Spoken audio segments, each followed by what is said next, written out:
You want to follow Quran and Sunnah?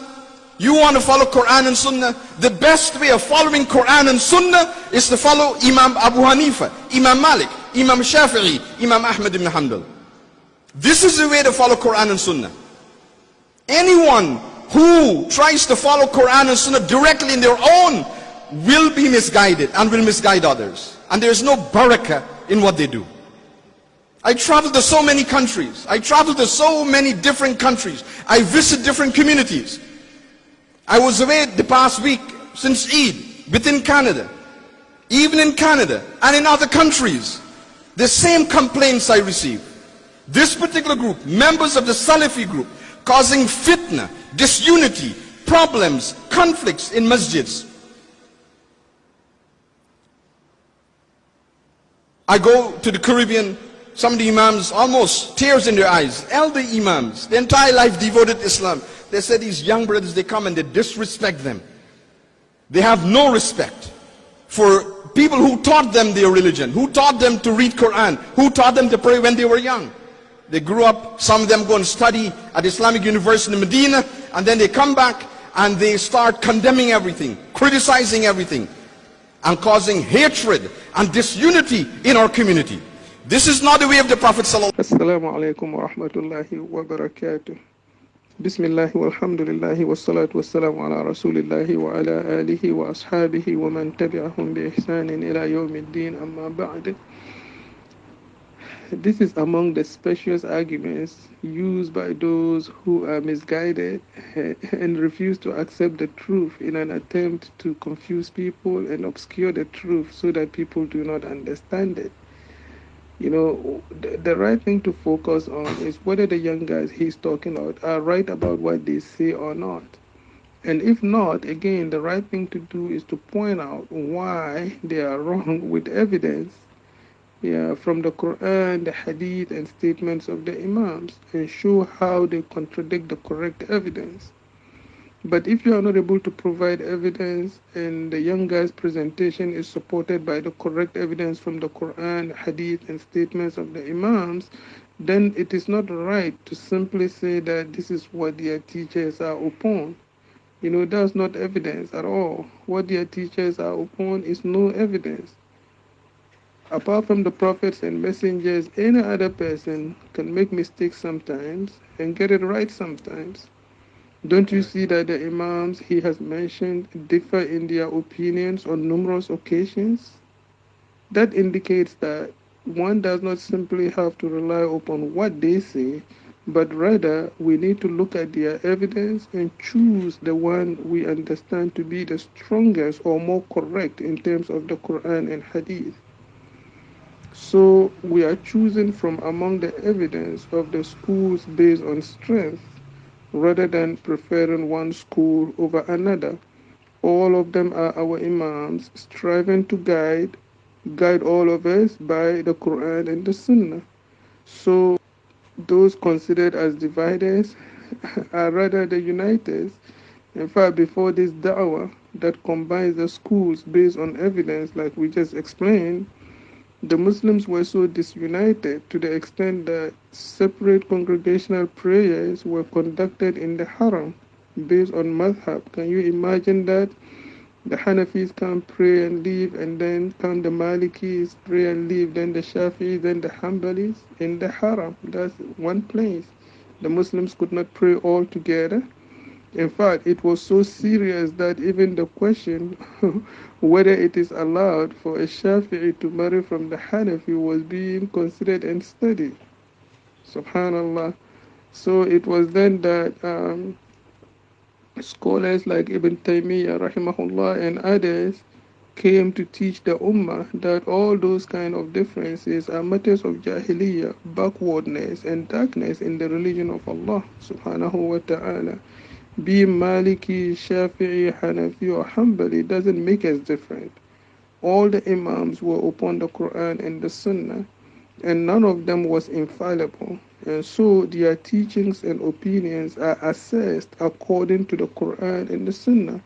And the preferred teaching and opinion at any instant is the one that is seen to be strongest in terms of the Quran and Sunnah, the one that is more compliant. is chosen. So those being considered as disrespectful to the imams are rather being respectful to them, because through this process, when they choose one imam's opinion, when they choose one imam's opinion or his teaching on an issue because it has the strongest evidence supporting it, they make excuses for the rest, make dua for them. They do not insult them, look down upon them, or put blame on them. So if the Muslims were to hold on to this kind of methodology, then that would have resulted in the unity of the Ummah very easily. As for those who are upon innovations, the bid'ah, that's a whole different ball game. That's a different issue altogether. Their case is different, very different from difference of opinion in fiqh. They are upon practices that were not taught by the imams. In fact, some are straight out shirk, and the imams are innocent of them because they never taught them. So if they were to come and let us all together follow the imams, that would have been unity very easily, and all problems would have been solved. But they have strayed from the way of the imams. He is mentioning Abu Hanifa, Malik, Shafi'i, and Ahmad. They are all innocent of bid'ahs and the shirk, that people are upon. In fact, these weren't even the only imams. There was a Thawri and Al-Awza'i and Dawood al-Zahiri. May Allah have mercy upon all of them. The right thing to do is to follow all of these imams based on the Quran and Sunnah, choosing the strongest among them in terms of evidence at each instance. In fact, if we happen to even differ at an instance as to whose evidence is the strongest and make different choices, that's still okay and shouldn't make us feel like we are enemies. Yes, at any instance. So, for example, if I see that at this issue, the Hanbali position is the strongest and I choose it, and you see the Shafi'i, that's fine. I mean, we shouldn't see each other as enemies at all. But if you bring bid'ah, shirk, and misguidance that if the imams never taught and you expect us to accept it and follow you because of unity, that's never going to happen, because that's not part of the religion of Allah subhanahu wa ta'ala.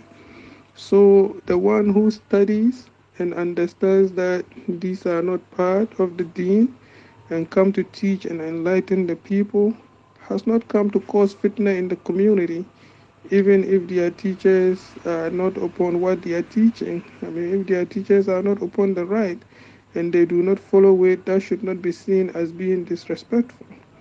That's not the right way to look at it at all. Because the deen does not belong to anybody. The deen belongs to Allah subhanahu wa ta'ala, who sent it to us through his messenger sallallahu alayhi wasallam.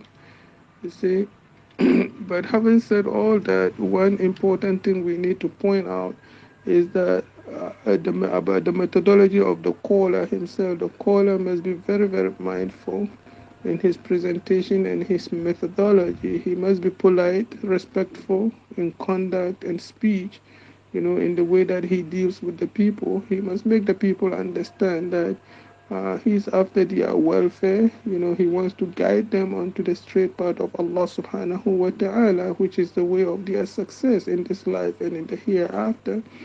Then he must avoid insults and actions that can be understood to mean he's looking down upon the people.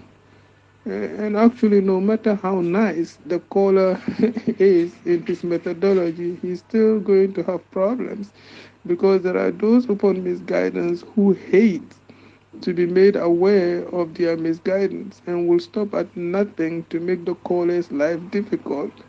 You see, and that's the sunnah of the prophets and messengers. So the caller should also expect to go through that difficulty. But in general, though, it is best for one to focus on identifying what is right and following it regardless of how badly the caller presents it to them. Because what is important is being upon the correct deen, the correct guidance, the correct the straight path of Allah subhanahu wa ta'ala.